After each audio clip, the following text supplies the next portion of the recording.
incredible. I recorded those vocals.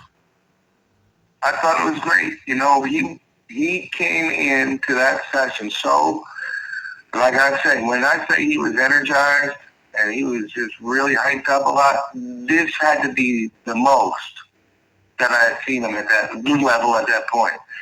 This had to be the most hyped, the most energized that he came in to the studio with a real mission and some real fervor that he wanted to get this down. So he walked in. I mean, the first thing he said is, "Is the mic up?" I said, "Yeah." All right. He just ran to the booth, put on the headphones, and start recording. I started recording. I mean, I started recording. You wanted to hear him pick up the headphones, everything he said in the beginning, go, turn on the music, whatever it was. I didn't want to miss a thing. Even at the end, that's why you could hear him throw the headphones off because he was so hyped up.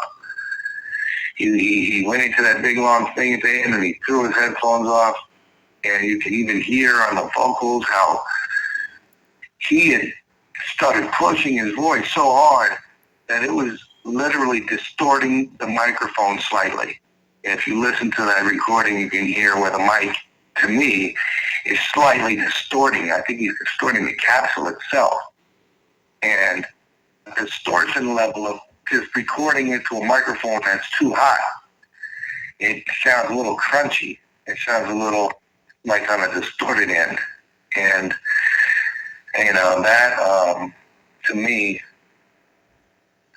that really, like, it told the whole story of how he felt that day and how the emotion that he was trying to convey doing that song, I think just came through with that whole recording. Like, to me, I think that was one of the best recordings I've ever done.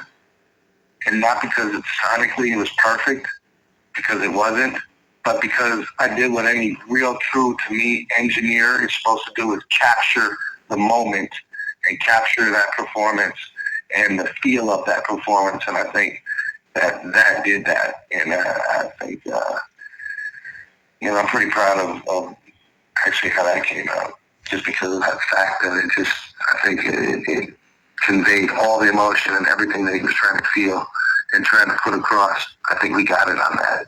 I knew all the stuff was special, but I didn't know how special anything was going to be.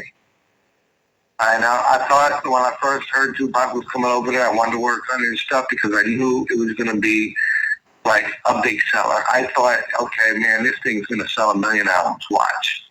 You know?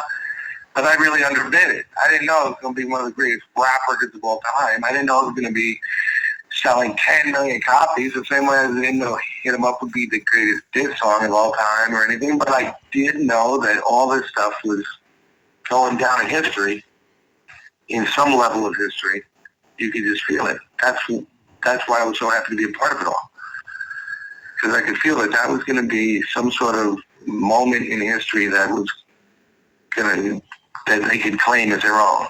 Even the whole Death Row era, the whole Death Row label and everything, I felt as though that era was going to be, you know, a classic era in music.